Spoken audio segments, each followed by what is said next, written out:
Hey, ladies and gentlemen, we're back. To start with, we're going to talk about a little bit about the COVID relief bill, a little bit about President Biden's speech. We're also going to go into a recent bill passed by the House, and I'm going to offer what may be an unpopular opinion of it. You may agree, you may not, I don't know, but we will go from there. But before we get started, please like, subscribe, share with your friends. We're at almost 8,900 subscribers. So 5 months ago, when I started thinking about this, the idea of having 10,000 subscribers was like a bridge too far. And now I'd really like to see it by midnight Saturday if we could, because I have such an exciting life. I will be looking at my analytics Saturday at midnight, hoping that I have crossed the 10K threshold. And that is on you. So thank you so much for your support. I'd also like to add, apparently, a former platoon leader who I was in Afghanistan with reached out to me on Twitter and asked if I remembered her. And yes, I do remember her. In fact, I got to know her because I was pretty good friends with her platoon sergeant, Greg Brown. So yeah, I do remember you, and thanks for reaching out, because at some point I'd like to get a female veteran on and we can talk about the differences in the male and female veteran experience once you leave service, because there is a huge difference. Now, going into this, before we start talking about COVID or anything else, what I want to tell you is watch till the end of the video, and we're going to talk a little bit about Apollo 13 and what it meant for the world as a whole. If you've seen the movie Apollo 13, you know the famous phrase, "Houston, we have a problem." But I think there's a very important lesson for not just America, but the world as a whole about what went on during that week. Now, with that being said, and as I told you before, I'm getting used to this new system based on a recommendation, so bear with me as I try to get this to flow a little bit easier. Okay, President Biden's speech. We're not going to talk anything negative about his speech in all reality. We'll say that when I start talking about Dr. Fauci, but return to empathy. He talks about returning to empathy, and he keeps a card in his pocket. And as the date of the CNN article is 527,000 people, we'll just call it in excess of 500,000 people that have died from COVID. So if I say something negative about a policy towards COVID or what Dr. Fauci has done, let me clarify. COVID is a real virus. A lot of people have died, and it is a tragedy. But some of the things being said by Dr. Fauci especially is downplaying what he did in the very beginnings of the virus. And that's what nobody's talking about. Now, President Biden is saying he's at war with the virus, means we're on a war footing. That makes for really good sound bites, because you can talk about defeating the virus. You can talk about circling the wagons. You can talk about all these things. But it's a virus. It's not a human enemy. It's a virus. We have 3 different vaccines for it now. We are making headway against it, and we will. But let's be honest here, and this is something Dr. Fauci doesn't want to talk about, or all these other medical experts you see, whether it's Fox News or CNN or MSNBC, it'll be another 5 years before they truly understand the impacts of this virus. Yes, they came up with a vaccine. They came up with a vaccine in roughly 6 months, which is so impressive to me. And it's something that nobody's really talking about. This Operation Warp Speed was a success. And the fact that when he took office, there was only so many shots of vaccine available, that's just based on how fast they can produce it. The fact is, they went from finding a disease to finding a vaccine for it in roughly 6 months. That's pretty impressive. And you know what? I haven't seen a single researcher that worked on these COVID vaccines put up for a Nobel Peace Prize. So what does that say about our society? We will recommend politicians for a Nobel Peace Prize within 6 months of taking office before they've done anything. But researchers who go from finding a disease or a virus to finding a vaccine within 6 months, and none of them are worthy of a Nobel Peace Prize. What does that say about us as a people? What does that say about society as a whole? The truth matters. And I'm going to quote this. We know what we need to do to beat the virus. Tell the truth, follow the science, work together. Here's my caveat to move to Dr. Fauci. Dr. Fauci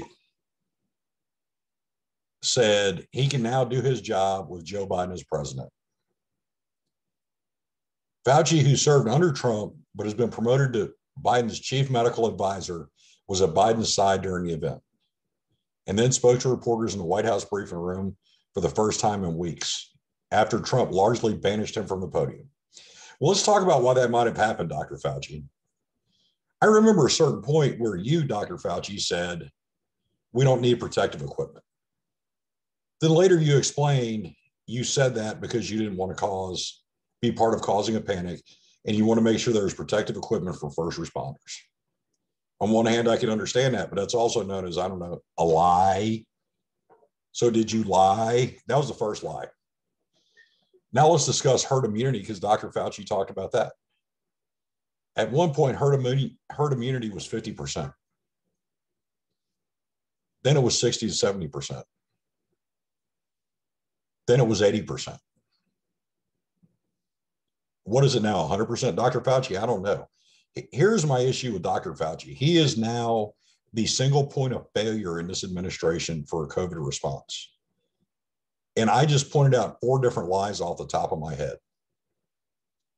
And when you say trust the science, trust what these medical experts are saying, here's the one thing none of these medical experts on national news have said. It's a new virus. They are still trying to understand it. They're still trying to understand how it replicates. They're still trying to understand. We talk about super COVID. If these medical experts didn't see that coming, then I really think we need to talk about what we're going to do with their licenses. Because as somebody who has a really very preliminary knowledge of biological weapons and how disease replicates, I could have told you that was going to happen. The average influenza that we get annual flu shots for replicates so much through the flu season that even if they're able to make their educated guess right at what vaccine to give at the beginning of flu season, is almost ineffective at the end of that season. So Dr. Fauci, if you couldn't see super COVID coming, then I really think we should revoke your medical license. And this is not a knock on the administration. The administration is trying to trust the science. The problem is the doctors responsible for the science refuse to admit what they don't know. Or in the case of Dr. Fauci, they've outright lied on national TV and people have refused to call them about it.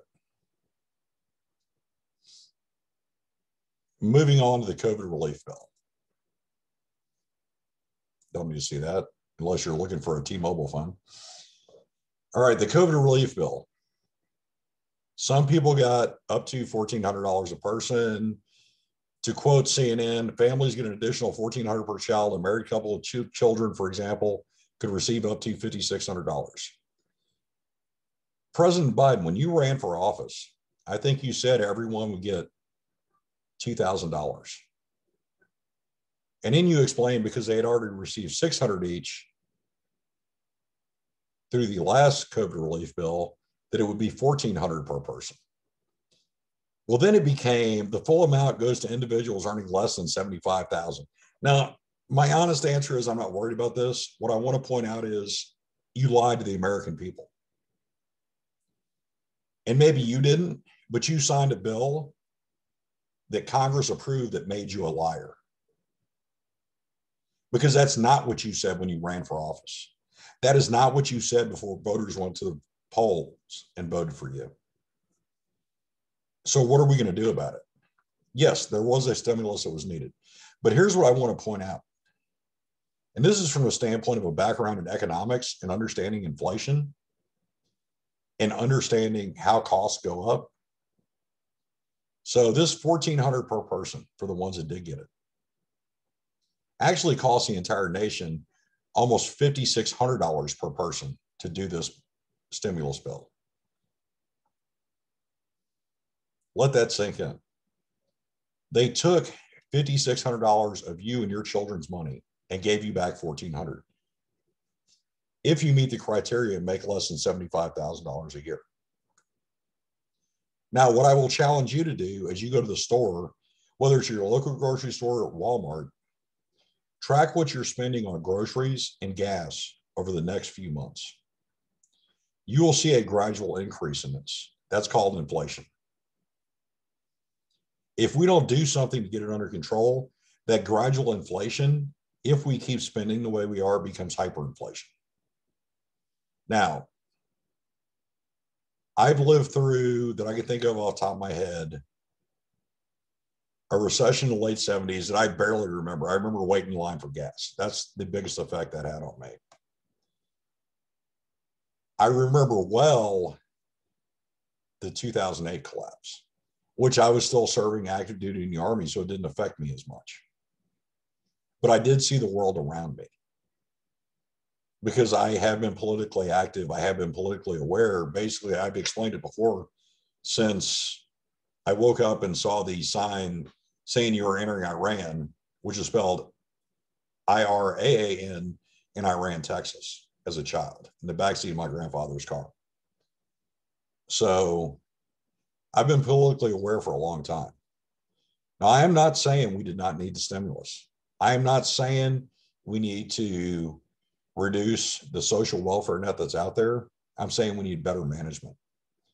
I'm saying we need politicians that will be honest with us and talk about what these things are going to cost us in the future. That's something that nobody's talked about. Okay, let's go down to my favorite part, the unemployment assistance. Yes, there are people who have lost their jobs based on COVID. Some of these businesses will not reopen. But I will also say, I have driven in the last couple of months from the middle of Nebraska to South Louisiana and back to where I live in Missouri. And I have not stopped in a single place, whether it's for gas or to grab something at a fast food restaurant, where I did not see a sign that said hiring. The fact that the unemployment rate has consistently dropped once they started reopening. And in Missouri, off the top of my head, I want to say it was 4 point something percent this month. There are jobs out there. There are people who need the unemployment, the additional unemployment benefits, but that needs to be tied to the state unemployment rates, because we cannot just keep paying people to stay home. At some point, we have to say, you have to go get a job. And working in workforce development, I remember when they changed unemployment benefits to, once unemployment fell below this percentage point, then you had to do this to maintain your benefits. And that was attend workshops, apply for so many jobs a month. And to me, that's a fair trade-off. There's jobs out there. I understand it's not $15 an hour. I've given my opinion on that. Yes, minimum wage needs to go up, but it needs to be a gradual hike. And that gradual hike needs to be tied to both unemployment numbers and inflation. So that way we are paying a living wage. But we cannot do it all at once. We have to do it gradually. Now, there's jobs out there. Go get them. Moving on. The House passed a bill that will allow a pathway to citizenship for young undocumented immigrants known as dreamers. Now, what I will say is going to be unpopular to some people, but I want you to think my comments through before you offer an opinion.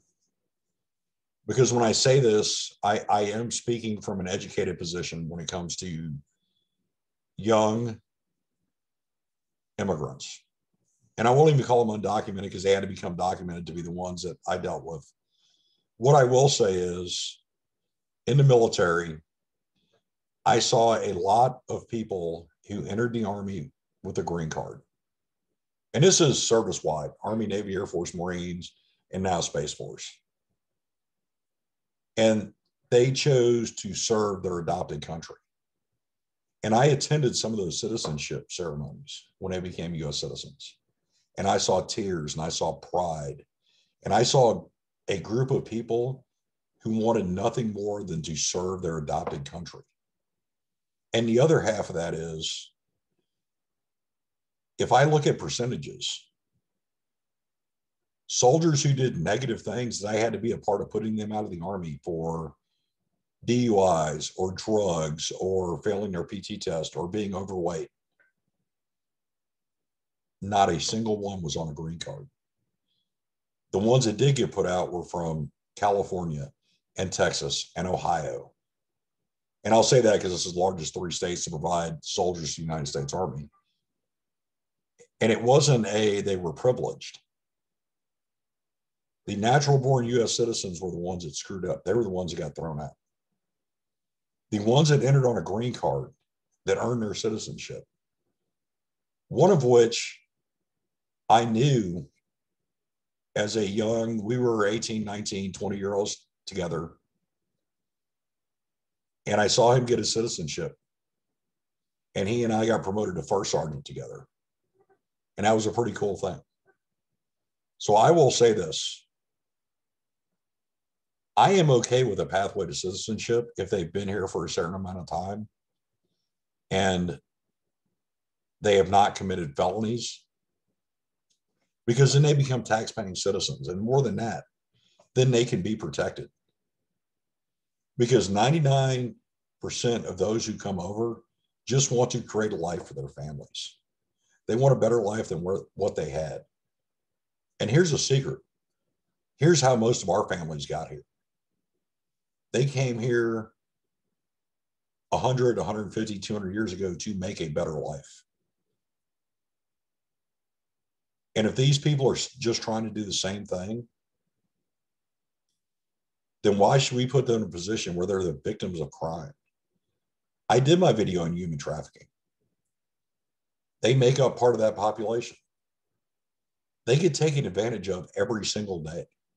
And when they're a victim of violence, they can't go to the police because they're scared. So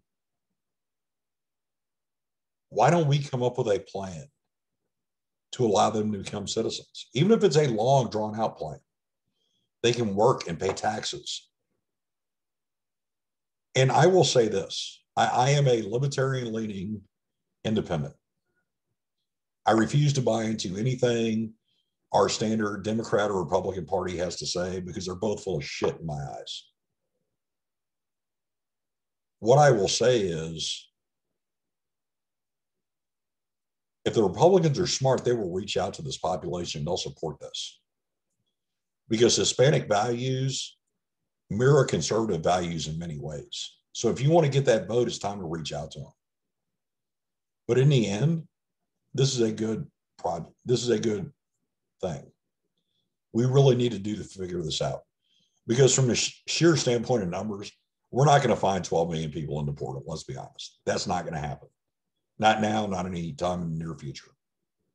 So let's come up with a plan to deal with it in a smart way. So yes, I applaud this bill. It may not be perfect, but I called for effective immigration reform. During the election, I gave it in what I would like to see the current administration do. So if this is accomplished, then thank you for actually doing something I asked for. And next, let's move forward to effective criminal justice reform. We're not going to see that happen based on Joe Biden being an author of the crime bill and the current vice president keeping people in prison past when she knew they were innocent. So I'll take one victory out of the ones I asked for. Okay, now we're going to talk about something completely different.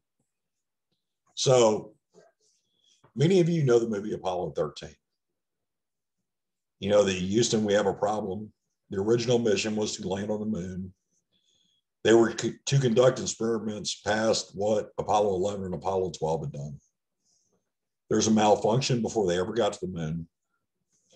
Now, they still hold the record as the only manned space flight to go as far as they did. And since I just listened to some today, I wish I could remember what the distance was, but I don't. But no, it's a record that still holds. Now, when that happened, suddenly you had you had 3 astronauts, and then you had the staff at NASA trying to figure out, can we bring these astronauts home. And through sheer courage and intelligence and experimentation, they came up with a plan. They moved from one capsule to the other, shut the one capsule down, and they moved back before blowing the capsule and making reentry. Well, the important part to me that I took away from, and I went back and rewatched the movie after listening to a video on it, so it really made me think about something when it comes to, I always talk about stability and unity in our country. And it's something that we're severely lacking on. Now, for that week, while that was going on, you had NASA, you had the United States of America, not Republicans, not Democrats. You had both sides praying for their safe return, praying that they can come up with a way to get these astronauts home.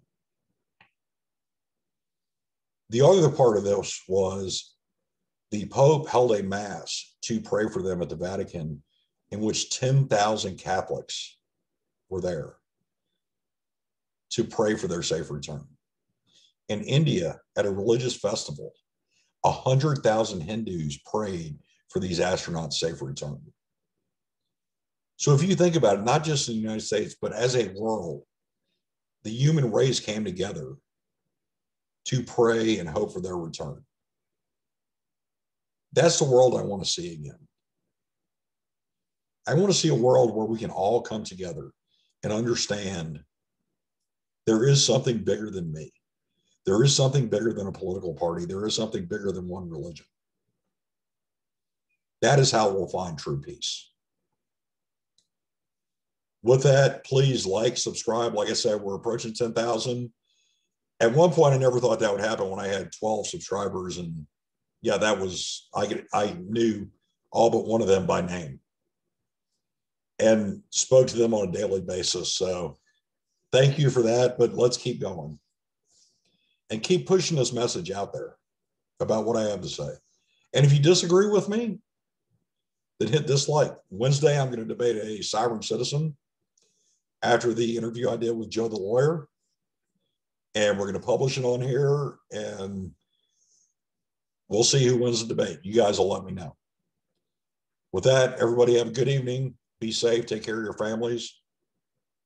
Remember, be open-minded and never stop believing in your true principles.